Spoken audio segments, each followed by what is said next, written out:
Hi everyone, I'm back with another video.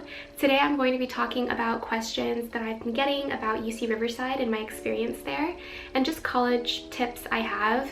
I've actually been getting so many questions that I will be splitting up this video into two different parts. So the first part will be about study habits and how I achieved a 4.0 GPA. The next video will be about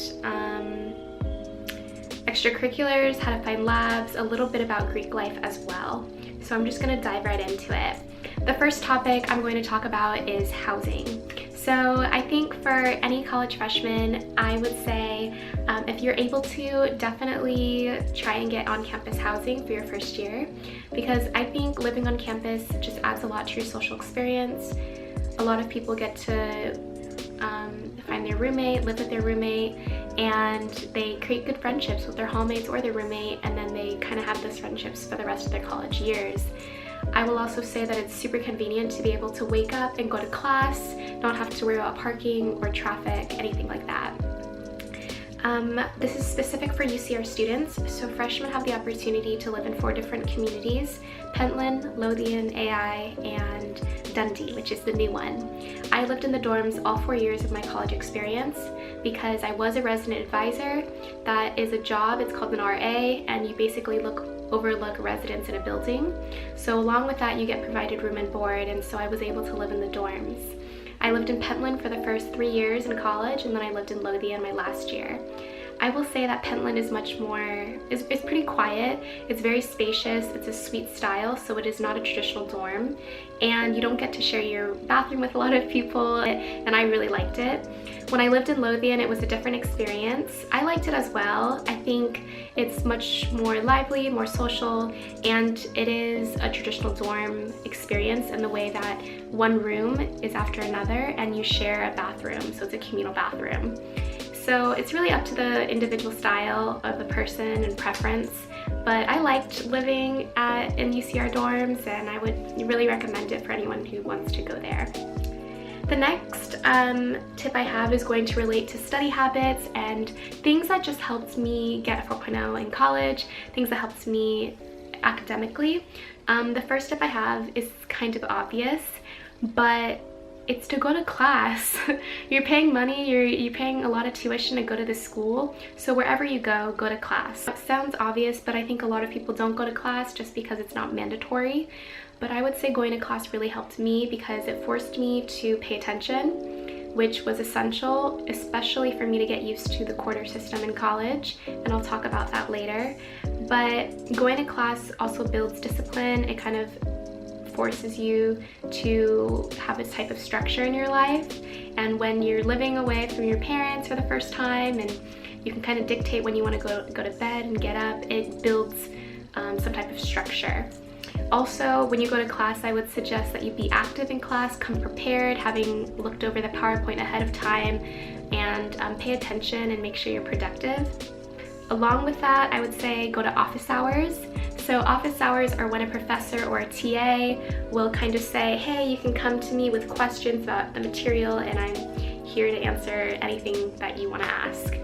It seemed really daunting to me when I was a freshman, but I would encourage everyone to go to office hours with questions. I think professors are appreciative of students who want to take interest in the field that they're studying, so I think that they do appreciate it, so definitely try and go to office hours as well.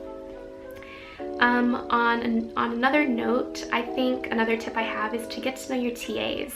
So TAs are the people who teach your discussion sections and your labs. They're graduate students, and TAs are awesome. I've had wonderful TAs. They're super helpful. Oftentimes they ran extra study sessions that they didn't really need to run outside of class before an exam. So they were super helpful and friendly, and they're a great resource.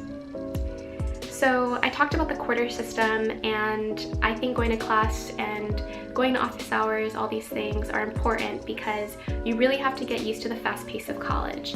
UCR is based on a quarter system, and many colleges are, especially the UCs. So basically what that means is 3 weeks into a quarter, you get probably your first round of midterms. Then you get your second round of midterms and then final exams. And it's very fast, so you don't want to get bogged down with too much material by procrastinating too much. It's good to study a little bit consistently rather than have it all overwhelm you at the very end. Your first year, I mentioned this in a previous video, but you will probably have the most free time that you're ever going to have in college. So take advantage of that and build on your study habits. Find what works for you. Do you like writing in an iPad and going over the PowerPoint when the professor goes over it in class and taking extra notes? Do you like typing up notes on a Google Doc? Do you like handwriting your notes like I do with a pen and a journal? Find what works for you. Also, where do you like to study? Do you like a little bit of noise? Do you want to study in the Starbucks on campus or with other people around? Or do you like a quiet and kind of isolated space, a specific spot in the library, a chair that you really like? Or maybe you like exploring different buildings, empty classrooms, and you can find a space there. Just take the time to explore the campus, get used to it, and find a spot that you like. Personally, I love studying in my room, so I studied a lot in my room, which is why I wanted it to be a quiet space, and that worked really well for me. Another tip I have is to invest in a planner or some type of organizational tool. So I actually have my handy planner from freshman year, 2016 to 17, and I wrote down everything I needed to do in it, just like this.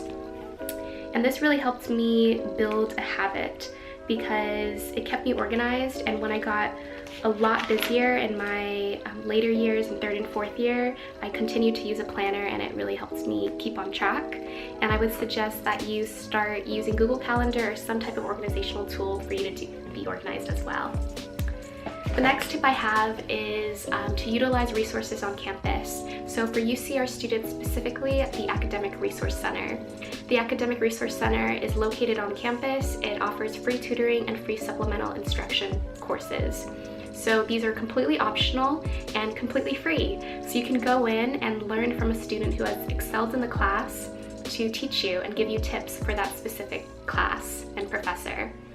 And whether you go to UCR or not, I'm sure that these organizations exist elsewhere. Take advantage of it, research it, and use it. I used them a lot my first and second year, and it really helped me transition into college. Another tip I have for UCR students, and again, this organization might exist elsewhere, this type of structure, is to join a learning community. So a learning community at UCR is when you get placed in a group of 23 other students with the same major as you. I was a biology major. I got placed in a learning community with other biology majors. And what it does is you take classes with those people for the rest of the first year. So I took core classes with them, like chemistry, biology, things like that. You are still able to add elective courses and extra courses you'd like to take. But the good thing about a learning community is that they reserve classes for you. So as a freshman, you probably don't have priority registration, and so you don't have to worry about not getting a place in chemistry or not getting that place in your bio course, because they will hold spots for you in those essential courses. And it's also a great social experience. So just say you are not able to live on campus, you are commuting, maybe you're worried about meeting people, making friends. If you join a learning community, it kind of forces you all to interact with each other and make friends. My first friend was a girl I met in my learning community, and I'm still very good friends with her today. So the next tip I have, and I mentioned it before, is to study consistently. I think it's better to study a little bit every day or on a weekly basis than kind of cram it all in the night before your exam. In my 4 years of college, I never had to pull an all-nighter. I never had to go without sleep. I always had like 7 hours or more of sleep. I was pretty good at managing my time. And so I would say that having that balance of work and fun is really important, because you don't want to get too behind in material, but you also do want a fun college experience. And I'll go into the social aspect in the next video and things I joined for fun, and then also extracurriculars I did. But I hope that these tips were helpful. College is different from high school, and I was really worried when I started, but you'll get used to it pretty quickly, and I think it's more enjoyable than high school because you have more freedom and you can really dictate your own schedule. So So I wish you all the best of luck and catch you in the next video. Bye.